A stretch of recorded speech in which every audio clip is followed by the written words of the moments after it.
Hello, here we are again for Sound of Thunder Part 4. Today is going to be a shorter video because I know that we need a little bit of a catch-up day. I can just sort of tell by the answers that I'm getting.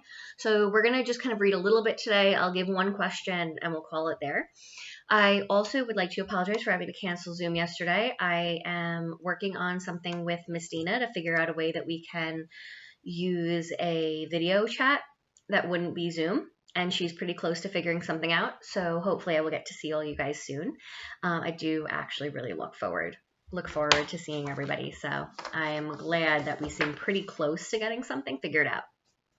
So where we left off, we were kind of talking about whether Eccles even belongs on this trip, right? The moment that he sees this dinosaur, he kind of draws back, right? He kind of shrinks and wants to almost sort of curl in on himself. And he seems to say that it's impossible. We were all fools to come. It's impossible to kill this creature.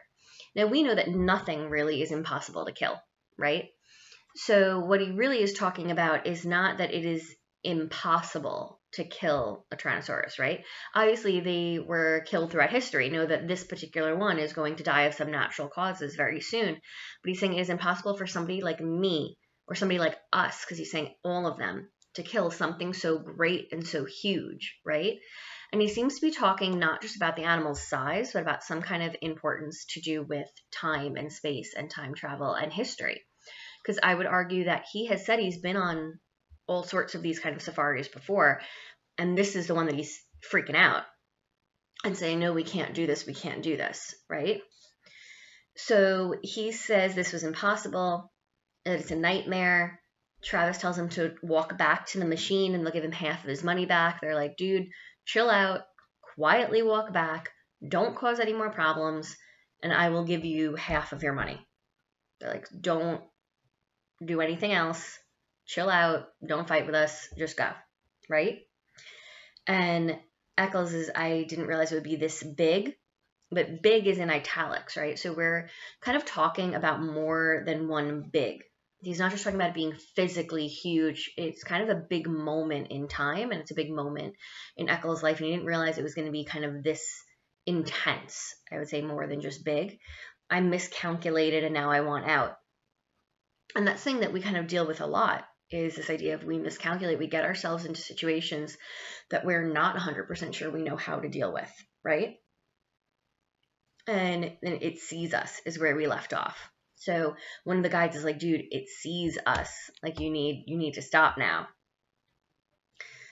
There's red paint on its chest. Now I'm about 2/3 down on page 7.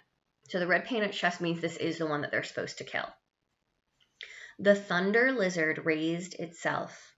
Its armored flesh glittered like 1,000 green coins.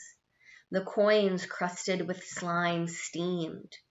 In the slime, tiny insects wriggled so that the entire body seemed to twitch and undulate, even while the monster itself did not move. It exhaled. The stink of raw flesh blew down the wilderness. Get me out of here, said Eccles. It was never like this before. I was always sure I'd come through alive. I had good guides, good safaris, and safety. This time I figured wrong. I've met my match, and I admit it. This is too much for me to get hold of. Don't run, said Lesperance. Turn around, hide in the machine. Now, I also would like to point out, he said, I've always had good guides, good safaris, and safety. So he has hunted many times. He's paid to hunt many times. But he talks about he's always felt safe in the situations he was in, despite him being the one going out and killing things, right? So we've got kind of some sort of irony there that his safety is necessary for him to go out and be not safe to others, right?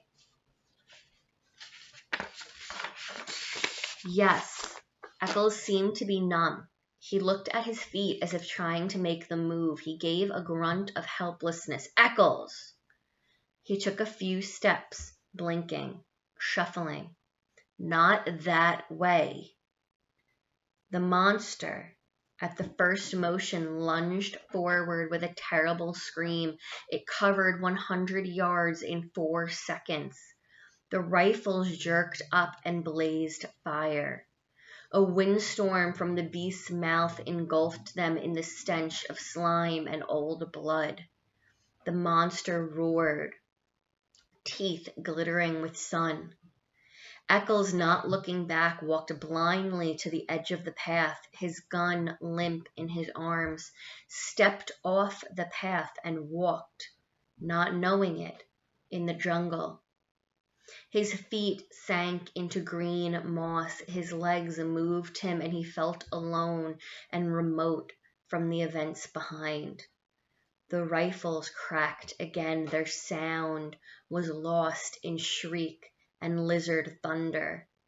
The great lever of the reptile's tail swung up, lashed sideways, trees exploded in clouds of leaf and branch. The monster twitched its jeweler's hand down to fondle at the men, to twist them in half, to crush them like berries, to cram them into its teeth and its screaming throat. The boulder stone eyes leveled with the men. They saw themselves mirrored.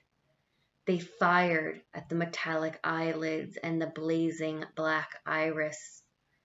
Like a stone idol, the mountain avalanche, Tyrannosaurus fell. Thundering, it clutched trees, pulled them with it. It wrenched and tore the metal path. The men flung themselves back and away. The body hit 10 tons of cold flesh and stone. The guns fired. The monster lashed its armored tail, twitched its snake jaws, and lay still. A fountain of blood spurted from its throat. Somewhere inside, a sack of fluids burst. Sickening gushes drenched the hunters. They stood, red and glistening. The thunder faded. The jungle was silent. After the avalanche, a green peace. After the nightmare, morning. And that is where I'm going to cut off for today. So we kind of had a couple of important things happen in there. They got their dinosaur, and Eccles made a big old mistake. And that's going to be one of your questions at the end of this, to just kind of let me know you were reading, because it was a pretty obvious question. So every once in a while I throw one in to let you know that you were listening. I do want to also, though, take a look at its boulder stone eyes leveled with the men. So the dinosaur kind of lowers his head after he was shot the first time, and he's kind of looking right at them. They say they feel like he wants to pick them up and rip them apart and put them into his mouth and bite them and tear them open. But he says they saw themselves mirrored. So they saw themselves kind of looking back. They fired at the metallic eyelids and the blazing black irises. So they talk about this monster that's looking at them. And then they talk about the monster lowering its head and looking at them and seeing themselves mirrored in its eyes, right? So for a moment, they see themselves in the eyes of this dinosaur. And that is going to be one of your questions at the end of this video. So we got through a whole video with any cats interrupting, so I'm a little bit impressed with us. I'm going to leave you 2 questions at the end of this video, maybe 3. We'll see if I change my mind. I can't 100% promise. I have 2 picked out, but sometimes I come up with another. I hope everyone is doing well and not making anyone in their house too crazy. And hopefully I will be able to see you guys soon. Like I said, Miss Dina is working on it, and she is looking at a solution that I think is going to work. So hopefully it's done in the next couple days. Miss you guys. If you need anything, you let me know. Bye.